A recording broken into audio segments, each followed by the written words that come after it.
За проблемот на раноградинарите од Струмичко Банско треба да интервенира Министерството за земјоделство, шумарство и водостопанство. Не може среде производствена сезона земјоделците да талкаат по институциите и бараат решение.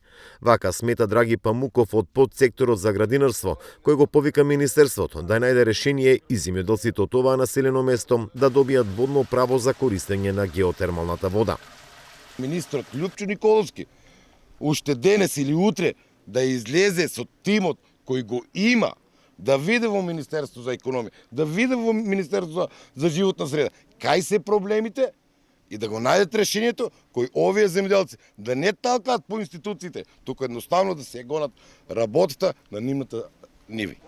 Земјоделците од Струмичко Банско бараат да ја користат геотермалната вода за загревање и наводнување на пластениците, но по препорака на Министерството за животна средина, Евана не им ги продолжува договорите да користат струја за помпите кои се поставени на бушотините. Тука има некаде околу, ако не повеќе, на 70 хектари. Од овдека до доле до кај гледате се под загревање и се наводнува од струја. Производството гледате во кој период е, сега не знам.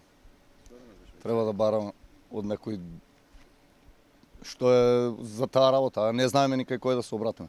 Од Министерството за животна средина соопшти дека за овој реон има концесионер на геотермалната вода, со кого треба да се договорат земјоделците.